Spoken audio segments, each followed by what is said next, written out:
This week we start the adventure of putting together the items for the Beachside Bungalow kitchen area. Stay tuned and see what I did to get these results.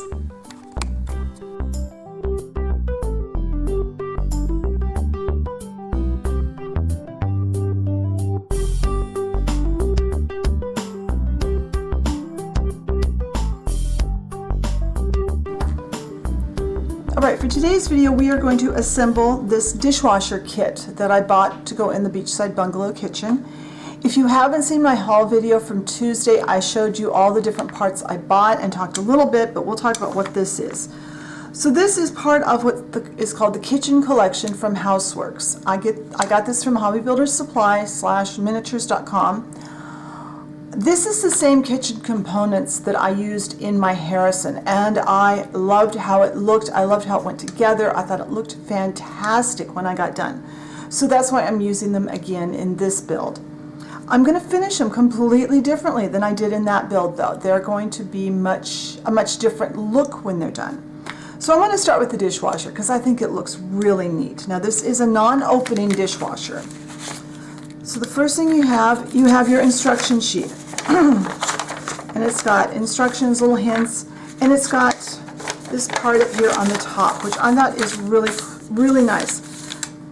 Excuse me. I've got an extremely high pollen count here today, and I can't hardly breathe. This is an identification sheet, and this is designed for you to take your pieces out of the packaging and lay them out. This way you know exactly what pieces you have. Now, if this was a more complicated piece where I had a lot more pieces, I would actually write the numbers on the back sides in pencil. But this is a pretty standard piece. It's only 5 pieces, well, 2 of number 2, but it's a limited number, so it's really simple. So these are all our pieces to make our dishwasher. So I'm going to move this off to the side. I've already read through the directions. I'm going to kind of show you as a dry fit first, and then we'll go through with the glue and we'll glue it. So these are our sides, and these have a channel here and a cutout here for these shelves to fit in. Now the notch on the shelf goes to the back. So we're going to go there, and we're going to go there. And I always, or try to always, dry fit everything in place before I glue. You can save yourself a lot of headaches and a lot of heartache that way. So that goes that way.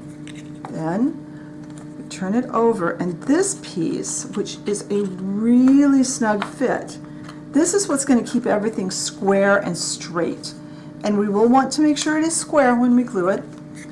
Then the front piece goes on right here. And that's all there is to gluing this together. I don't think this even needs any sanding. Sometimes these will need to be sanded a bit, but this time I don't think that's going to be necessary at all. So I'm going to use tacky glue. You don't want a really super heavy glue. Tacky glue should be fine. It will dry pretty quickly. Now, I'm actually going to just run a thin bead. Am I going to run it? Yep, there you go.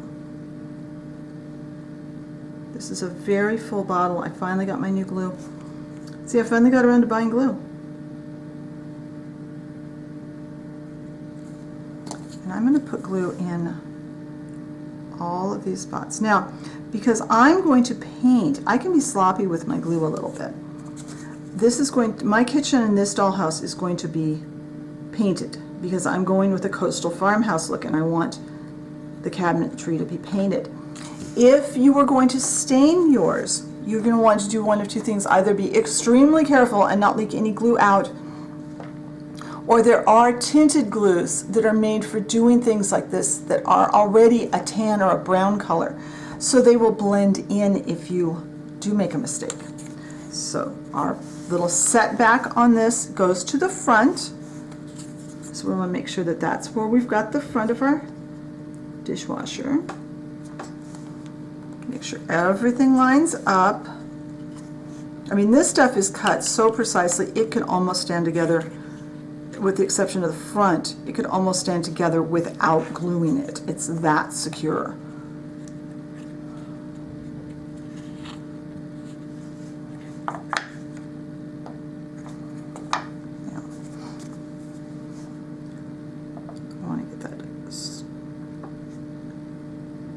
just a little tighter. So I want that, yeah, you want that seam to be really tight, that joint.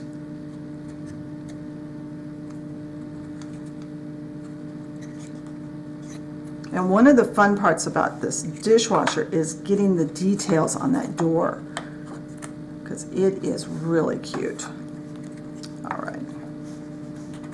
And I think I am going to tape just to make sure everything is staying exactly the way I want it. Because it's trying to pull up there. And I'm going to let this glue dry before I put the front on. That way I can keep an eye on these joints and make sure everything is staying exactly the way I want it. Tape also. So I'm going to finish taping this, and then I'm going to turn the camera off, and I'm going to let this glue dry. And when this is dry, I'll be back and we will put on the front of our dishwasher.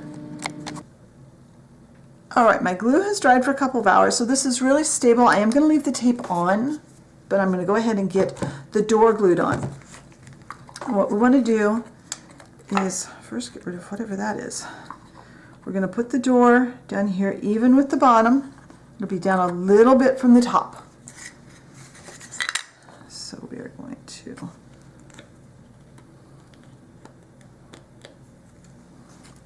a bead of glue, and I'm going to put glue on my counter.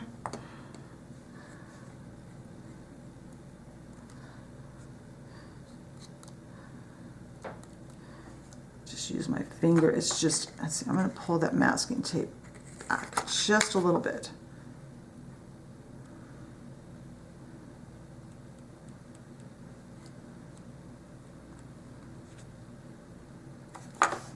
All right. Now remember, if you are going to stain yours, you'll need to be sure that you don't get any glue on the wood where you're going to want stain to go. And I do recommend, if you are going to stain, especially a dark color, go ahead and get the tinted glue. That makes it so much easier. So we do want it up just enough that it covers that opening. I don't want any visible opening. I want to make sure it's straight so that when this sits in the dollhouse, it will look right. So I'm going to let that get dry, and then we can start putting on the finish to our dishwasher and adding some cute little details. Alright, so this is glued and dried, and now it's ready to go to the next step. So the next step would be to seal it. Now, if I was staining, I would still be sealing it, but I'd be using a clear sealer. And clear sealer is what the kit recommends. They specifically call for their brand of clear sealer, no matter if you're staining or painting. I'm going to use the same white primer that I've been using throughout the rest of the dollhouse project. I already have it, and it will be a good base coat underneath what I'm going to do next. So I'm going to just paint a nice even light coat of our primer all over this. It won't take very long to dry, and then when this is dry, I'll come back and we will talk about what is going to happen to it, to the set, as far as how I'm going to make this look like a dishwasher. Alright, so the primer has dried, and it did its job. It primed it. So I'm going to start by painting this with the same paint I've been using on all the trim. I'm not as concerned about this portion. I just want to get a coat of paint on to kind of protect it.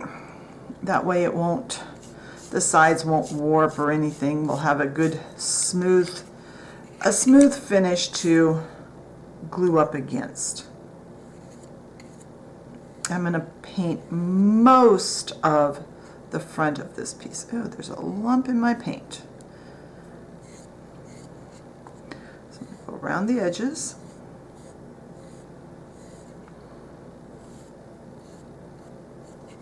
A little too much paint on my brush, I think. And don't forget the bottom of the door. just in case anybody is nosy and looks into that part of your dollhouse. Now, I'm not going to paint in this inset area.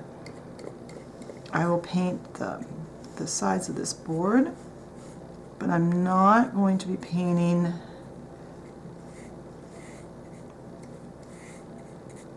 I'm going to paint this area.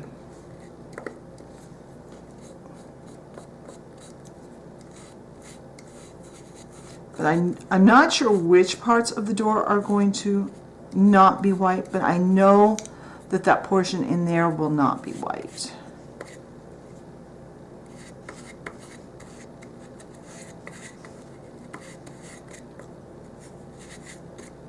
And be careful when you're painting this so you don't end up with big pools of paint in these corners. You don't want that. Now I do want the sides of that, because I have not decided for sure how I am painting this rim around the door.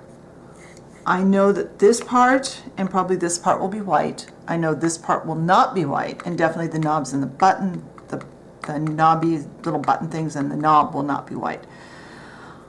I need to make a final decision on how I'm painting this rim in the near future. So I am going to let this paint dry. I'm going to make sure I don't have any drips.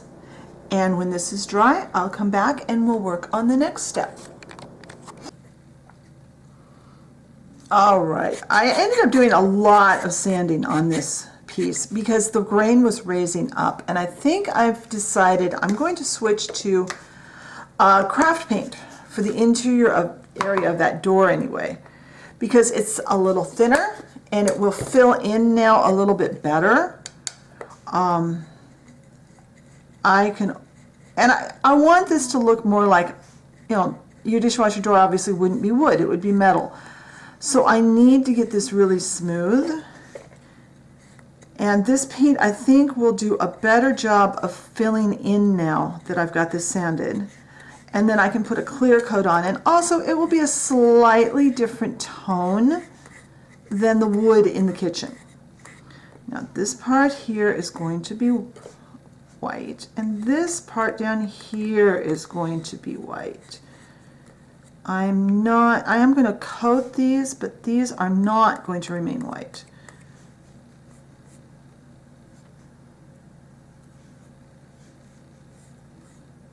I've been kind of planning what I'm going to do here, and I'm not going to bother with that area because that is not going to be white. I'm actually going to do black and then a trim on the, I have something fun planned for there, let's just say that. I don't want any little balls of paint in the corners. I am going to let this dry, and that's another advantage to the craft paint. It will actually dry a lot faster than our heavier house paint would. So I am going to let this dry. When it's dry, I'll come back. We'll see how it looks. There's a ball of paint there. And we may or may not need to sand and paint again. So I'll see in just a second for you, a little bit for me. All right, I like how that's looking a lot better. So I think I'm going to spend some time off camera. I will just add more and more layers. I will try to keep track of how many layers I put on here until I get this looking exactly the way I want it. But it's just going to be thin coats of paint down in these two recessed areas for right now. So when that's done, I'll be back. All right, after many, many coats of paint, and what I finally ended up doing, and I'm going to show you on this part, I didn't film doing this because two reasons. One, I wasn't sure it was going to work. And number two, I was actually on the phone with my daughter. So what I ended up doing was taking the white paint and just putting it straight from the bottle on there and then tipping like this to get it to coat. And I'm going to attempt to do that here with the black in this area.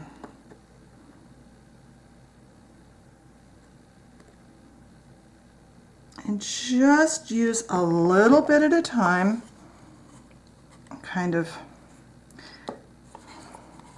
And you're going to need to be really, really patient with this because it's going to take a very long time to flow. I'm going to turn the camera off and go get a toothpick. I'll be right back. All right, I got a couple of toothpicks. You can kind of use a toothpick to encourage the paint to flow.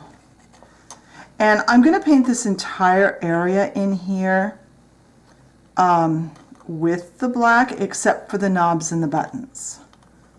I have another plan for them, and I'm also going to paint the border around it too. So I'm going to put another, and I'm just putting in like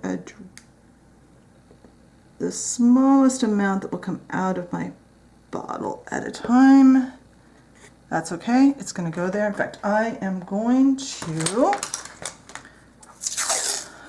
before something bad happens, I am going to put some masking tape there.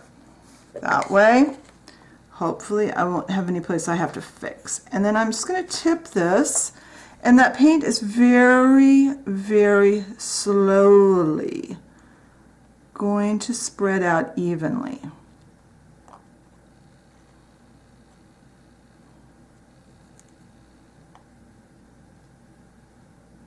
You'll want to keep an eye on it because you don't want it to pour out over the sides.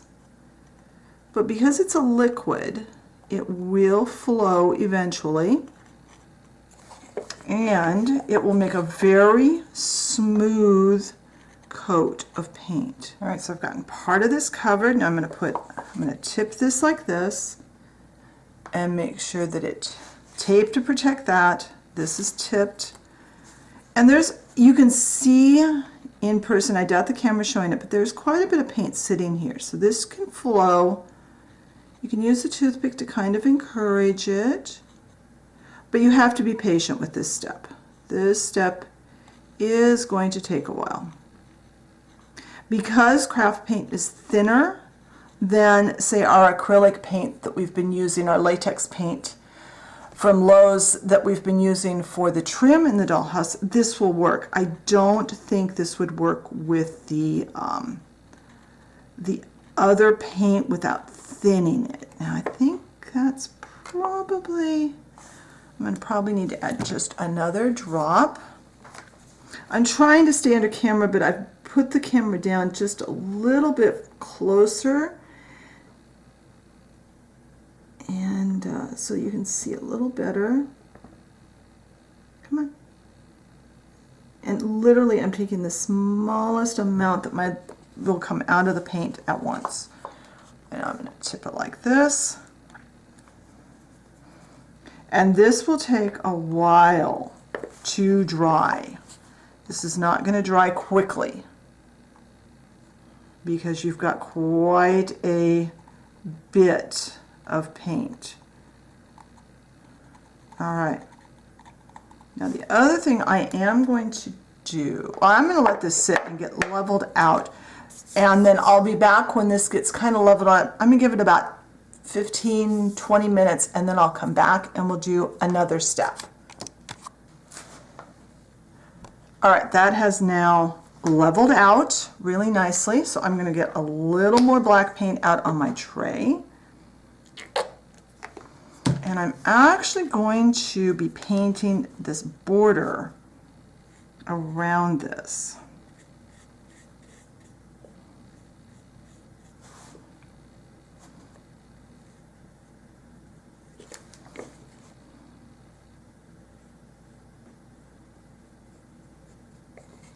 I want to go here too.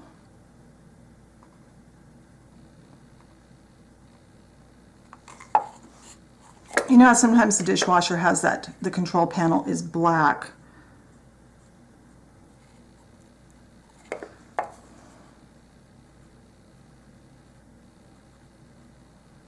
Well, I am going to continue painting this rim up here and the rim there, but I don't think you need to watch me do that, and I kind of need to get it up closer to me.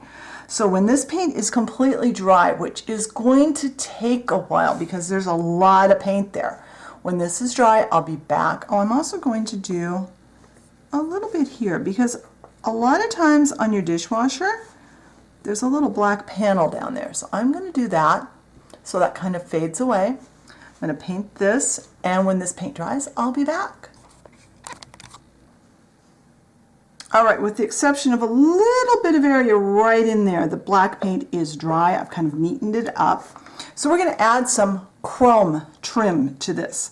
I'm going to chrome this and this, the sides of this, and also the knob and the buttons. And instead of paint, I'm using nail polish. I've got this LA Colors Color Craze in silver. Is that what it's called? Pretty sure it's, or they call it live, I guess. I don't know what color they call this, but it's number 409. It's a decent color. It's a decent silver color. I'm not going to use the nail polish brush. I'm going to put a little bit at a time out on my tray. And I'm going to use this very stiff, this is a really stiff, short, bristled brush. And let's start with the hardest part first, which is going to be these.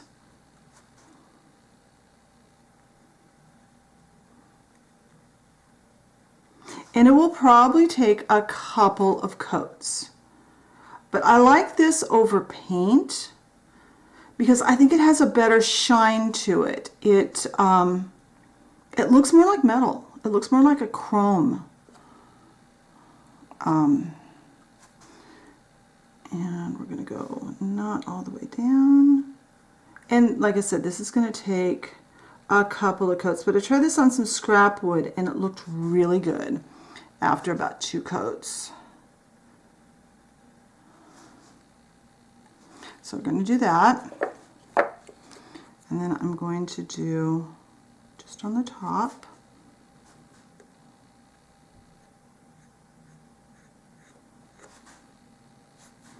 But it does dry pretty quickly. That's why I'm only putting out just a little bit at a time. And then just use nail polish remover to clean your brush. And then after you've cleaned it with nail polish remover, go ahead and wash it with soap and water, and your brush will be fine. Let's see, I'm gonna try pouring just a little bit out. There we go. Get a little bit more that way.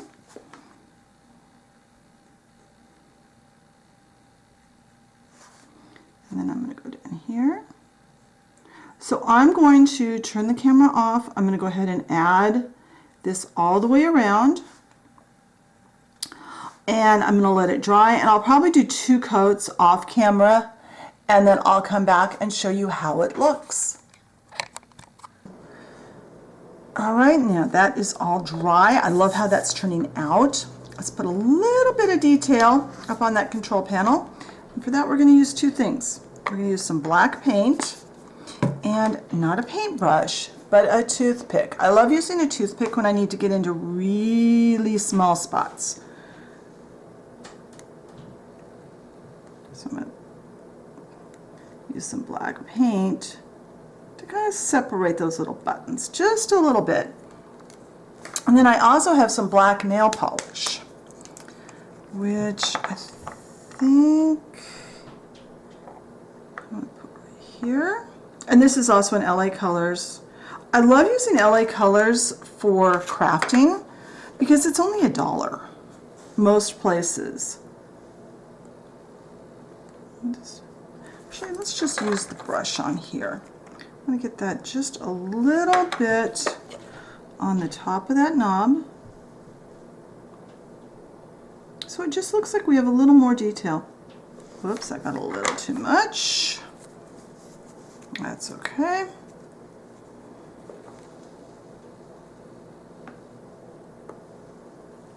There we go.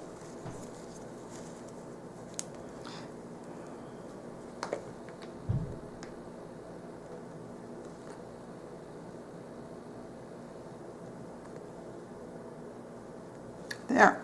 So we're going to let that dry, and then I think that we will be able to call our dishwasher finished. So let's let this dry and then we'll come back and see how it looks.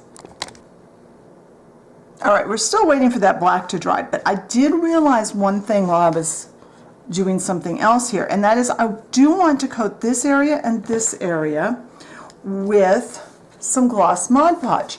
Now I don't use gloss Mod Podge very often because it has a really bad habit of staying sticky. But I do use it from time to time, and I think this is one of those places where I do want it. I'm going to use a pretty thin coat, but I'm just going to pretty much just, and I always use a soft brush with Mod Podge. But I want this to look like metal. I don't want it to, so I want to add some shine to it. And I want it to be shinier than the satin finish on our cabinets. I am going to leave this top part the matte. I'm not going to put any finish over it because I want it to look like the plastic that you have on a lot of dishwashers. So there. Now that is our final step. When that is all dry, then this will be finished and we can take a look and see how it looks. Alright, so I just tried to put a thin coat of Mod Podge on there and I don't like how it looks. I want a little bit of gloss like Mod Podge would give, but I'm getting brush strokes. So I've got just a little bit of Mod Podge and I'm going to add water. I want to thin it down. I want to make it pourable. Need a little more Mod Podge in there than that.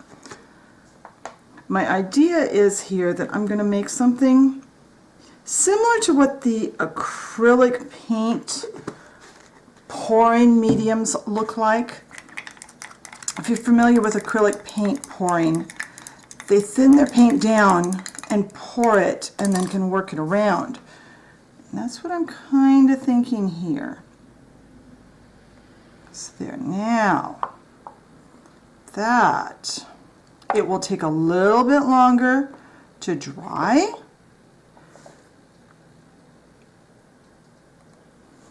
But this should form. Now I've got to make sure I work it around so that I get an even coat. Now I've got a spot there that's staying dry. Not sure how well the camera's picking up. There is a spot right there that is not coating.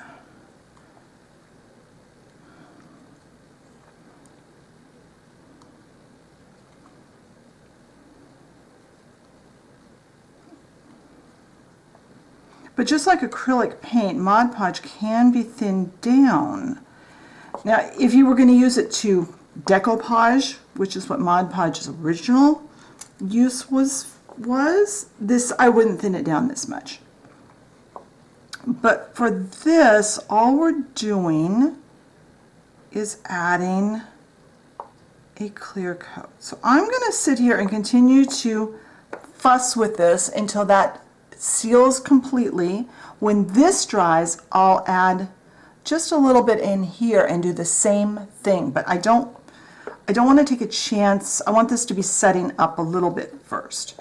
So I'm going to do that, and then when this is dry, we can look at this and see how this looks as a finished dishwasher. All right, everything is totally dry now because this is the next morning. I love how this turned out. I don't know if I mentioned this. I think I painted this yesterday afternoon while I was on the phone with my daughter. And I painted the bottom black to make it recede because a real dishwasher would have a little black panel, usually right here. I may add that. When it comes time to install this into the kitchen, then I'll decide if I need to add that. I'm hoping by just painting this all flat black back there, it will just disappear and hide and I won't have to add that, but we'll leave that up till then. I love how this turned out. I love the black panel with the chrome and the black knob, the chrome around the sides. The door has some shine to it so it looks like metal. I just love how this came out. I hope you enjoyed the video. If you did, I'd love it if you'd hit the like button. If you haven't subscribed and would like to see more of what I have to show you, hit the subscribe button and be sure and hit the notification bell so you know when I put up a new video. Be sure and check the blog post and check us out on the Facebook group, and I'll talk to you later. Bye.